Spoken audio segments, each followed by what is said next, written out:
ಎಲ್ಲರಿಗೂ ನಮಸ್ಕಾರ. ನಾನು ಪ್ರಜ್ಞನ್. Interlink ID 570059. ಇಂದು ನಾವು interlink task of the day 49 ಬಗ್ಗೆ ಮತ್ತು ಶೀಘ್ರದಲ್ಲೇ ನಡೆಯಲಿರುವ $ITLG ವೆರಿಫಿಕೇಶನ್ ಬಗ್ಗೆ ಸಂಪೂರ್ಣವಾಗಿ ತಿಳಿದುಕೊಳ್ಳೋಣ. ಬಹುಜನರಿಗೆ ಒಂದು ತಪ್ಪು ಅರ್ಥವಿದೆ.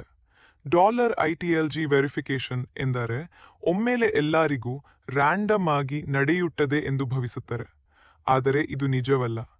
ಇಂಟರ್ಲಿಂಕ್ ನೆಟ್ವರ್ಕ್ನಲ್ಲಿ ವೆರಿಫಿಕೇಶನ್ ಎನ್ನುವುದು ಸಂಪೂರ್ಣವಾಗಿ ಕ್ವಾಲಿಟಿ ಮತ್ತು ಆಕ್ಟಿವಿಟಿ ಆಧಾರದ ಮೇಲೆ ನಡೆಯುತ್ತದೆ. ಈ ವೆರಿಫಿಕೇಶನ್ ಪ್ರಕ್ರಿಯೆಯಲ್ಲಿ HCS ಎನ್ನುವ ಒಂದು ಪ್ರಮುಖ ಅಂಶವಿದೆ. HCS ಅಂದರೆ ಹ್ಯೂಮನ್ ಕನ್ಸೆನ್ಸಸ್ ಸ್ಕೋರ್. ಇದು ಗ್ರಾಫ್ ನ್ಯೂರಲ್ ನೆಟ್ವರ್ಕ್ AI ಮೂಲಕ ಕ್ಯಾಲ್ಕುಲೇಟ್ ಮಾಡಲಾಗುತ್ತದೆ. ಈ AI ಸಿಸ್ಟಮ್ ಪ್ರತಿಯೊಬ್ಬ ಹ್ಯೂಮನ್ ನೋಡ್ನ ಡೈಲಿ ಆಕ್ಟಿವಿಟಿ, ಕನ್ಸಿಸ್ಟೆನ್ಸಿ ಮತ್ತು ನೆಟ್ವರ್ಕ್ ಕಾಂಟ್ರಿಬ್ಯೂಷನ್ ಅನ್ನು ವಿಶ್ಲೇಷಿಸುತ್ತದೆ. ಆದರೆ ಇಲ್ಲಿ ಒಂದು ಮುಖ್ಯ ವಿಷಯ ಅರ್ಥ ಮಾಡಿಕೊಳ್ಳಬೇಕು. HCS ಮಾತ್ರ ವೆರಿಫಿಕೇಶನ್ ಟೈಮಿಂಗ್ ಅನ್ನು ನಿರ್ಧರಿಸುವುದಿಲ್ಲ. ಇದರ ಜೊತೆಗೆ ಇನ್ನೊಂದು ಬಹಳ ಮುಖ್ಯವಾದ ಅಂಶ ಇದೆ. ಅದೇ ಆಕ್ಟಿವ್ ಹ್ಯೂಮನ್ ನೋಡ್. ಆಕ್ಟಿವ್ ಹ್ಯೂಮನ್ ನೋಡ್ ಎಂದರೇನು? ಅಂದರೆ ನೀವು ನೆಟ್ವರ್ಕ್ನಲ್ಲಿ ನಿಜವಾಗಿಯೂ ಆಕ್ಟಿವ್ ಆಗಿ ಭಾಗವಹಿಸುತ್ತಿದ್ರೆ ಎಂಬುದು. ಇದು ಮುಖ್ಯವಾಗಿ ಎರಡು ವಿಷಯಗಳ ಮೂಲಕ ಕಾಣಿಸುತ್ತದೆ. ಮೊದಲನೆಯದು ಹೈ ITLG ಮೈನಿಂಗ್ ರೇಟ್. ಪ್ರತಿದಿನ ಮೈನಿಂಗ್ ಮಾಡುವುದರಿಂದ ನೀವು ನೆಟ್ವರ್ಕ್ಗೆ ನೀವು ಆಕ್ಟಿವ್ ಆಗಿದ್ರೆ ಎಂಬ ಸಿಗ್ನಲ್ ನೀಡುತ್ತಿದ್ರೆ. ಒಂದು ದಿನ ಮೈನಿಂಗ್ ಮಾಡಿ ನಂತರ ಹಲವಾರು ದಿನ ಇನ್ಆಕ್ಟಿವ್ ಆಗಿರುವುದು ಪ್ರಯೋಜನಕಾರಿಯಾಗುವುದಿಲ್ಲ. ಕನ್ಸಿಸ್ಟೆನ್ಸಿ ಇಲ್ಲಿ ಅತ್ಯಂತ ಮುಖ್ಯ. ಇಂಡಿವಿಜುವಲ್ ಮೈನಿಂಗ್ ಜೊತೆಗೆ ಗ್ರೂಪ್ ಮೈನಿಂಗ್ ಕೂಡ ಬಹಳ ಮುಖ್ಯವಾಗಿದೆ. ಗ್ರೂಪ್ ಮೈನಿಂಗ್ ಮೂಲಕ ನೀವು ಕಮ್ಯುನಿಟಿಯಲ್ಲಿ ಆಕ್ಟಿವ್ ಆಗಿದ್ರೆ ಮತ್ತು ನೆಟ್ವರ್ಕ್ ಗ್ರೋತ್ಗೆ ಸಹಾಯ ಮಾಡ್ತಿದ್ರೆ ಎಂದು ತೋರಿಸುತ್ತದೆ. ಡೈಲಿ ಮತ್ತು ಸ್ಟೆಡಿ ಮೈನಿಂಗ್ ರೇಟ್ ಇರುವುದು ಪಾಸಿಟಿವ್ ಸಿಗ್ನಲ್ ಆಗಿರ್ತದೆ. ಎರಡನೇ ಪ್ರಮುಖ ಅಂಶ minimal burn history. Burn history ಅಂದರೆ ರೂಲ್ಸ್ ಪಾಲಿಸದಿರುವುದು, ಇನ್ಆಕ್ಟಿವಿಟಿ ಅಥವಾ ಸಿಸ್ಟಮ್ ವೈಲೇಷನ್ಸ್.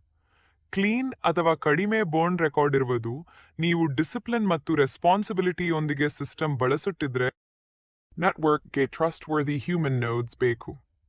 ಆದ್ದರಿಂದ ಬರ್ನ್ ಹಿಸ್ಟರಿ ವೆರಿಫಿಕೇಶನ್ ಪ್ರಕ್ರಿಯೆಯಲ್ಲಿ ಬಹಳ ಪ್ರಮುಖ ಪಾತ್ರ ವಹಿಸುತ್ತದೆ. ಇನ್ನೊಂದು ಮುಖ್ಯ ವಿಷಯ ಎಂದರೆ $ITLG ವೆರಿಫಿಕೇಶನ್ ಒಂದು ದಿನದಲ್ಲಿ ಮುಗಿಯುವ ಪ್ರಕ್ರಿಯೆಯಲ್ಲ. ಇದು ಗ್ರಾಜುವಲ್ ಆಗಿ ನಡೆಯುತ್ತದೆ. ಹಂತ ಹಂತವಾಗಿ ವೆರಿಫಿಕೇಶನ್ ನಡೆಯುತ್ತದೆ. ಅದರರ್ಥ ಈಗಲೂ ನಿಮ್ಮ ಮೆಟ್ರಿಕ್ಸ್ ಅನ್ನು ಉತ್ತಮಪಡಿಸಿಕೊಳ್ಳುವ ಅವಕಾಶ ಇದೆ. ಇಂದು ನೀವು ಮಾಡುವ ಮೈನಿಂಗ್ ಆಕ್ಟಿವಿಟಿ ನಿಮ್ಮ ಫ್ಯೂಚರ್ ವೆರಿಫಿಕೇಶನ್ ಪೊಸಿಷನ್ ಅನ್ನು ನಿರ್ಧರಿಸುತ್ತದೆ. ಇಂಟರ್ಲಿಂಕ್ ಹ್ಯೂಮನ್ ನೆಟ್ವರ್ಕ್ನಲ್ಲಿ ಪ್ರತಿಯೊಬ್ಬ ಹ್ಯೂಮನ್ ನೋಡ್ ಕೂಡ ಮುಖ್ಯವೇ. ಆದರೆ ವೆರಿಫಿಕೇಶನ್ ಸಮಯದಲ್ಲಿ ಹೈ ಕ್ವಾಲಿಟಿ ಹ್ಯೂಮನ್ ನೋಡ್ಸ್ಗೆ ಮೊದಲ ಆದ್ಯತೆ ನೀಡಲಾಗುತ್ತದೆ. ಕ್ವಾಲಿಟಿ ಅಂದರೆ ಕನ್ಸಿಸ್ಟೆನ್ಸಿ, ರೂಲ್ಸ್ ಪಾಲನೆ, ರೆಸ್ಪಾನ್ಸಿಬಿಲಿಟಿ ಮತ್ತು ಜೆನ್ಯೂನ್ ಪಾರ್ಟಿಸಿಪೇಷನ್. ಆದ್ದರಿಂದ ನೀವು ಮಾಡಬೇಕದ್ದು ತುಂಬ ಸರಳ. ಪ್ರತಿದಿನ ಮೈನಿಂಗ್ ಮಾಡಿ, ಗ್ರೂಪ್ ಮೈನಿಂಗ್ನಲ್ಲಿ ಭಾಗವಹಿಸಿ, ನೆಟ್ವರ್ಕ್ ನಿಯಮಗಳನ್ನು ಪಾಲಿಸಿ, ಅನ್ನೆಸೆಸರಿ ಬರ್ನ್ಸ್ ಅನ್ನು ತಪ್ಪಿಸಿ, ಡಿಸಿಪ್ಲಿನ್ ಮತ್ತು ಕನ್ಸಿಸ್ಟೆನ್ಸಿಯೊಂದಿಗೆ ಸಿಸ್ಟಮ್ನಲ್ಲಿ ನೀವಿಂದು ಮಾಡುವ ಆಕ್ಟಿವಿಟಿ ನಿಮ್ಮ ನಾಳೆಯ ಫ್ಯೂಚರ್ ಅನ್ನು ರೂಪಿಸುತ್ತದೆ. ಇದು Interlink task of the day 49ನ ಮುಖ್ಯ ಸಂದೇಶ. ನಾನು ಪ್ರಜ್ಞನ್. Interlink ID 570059. ಆಕ್ಟಿವ್ ಆಗಿರಿ, ರೆಸ್ಪಾನ್ಸಿಬಲ್ ಆಗಿರಿ ಮತ್ತು ಸ್ಟ್ರಾಂಗ್ ಹ್ಯೂಮನ್ ನೋಡ್ ಆಗಿ ಮುಂದುವರಿರಿ. ಧನ್ಯವಾದಗಳು.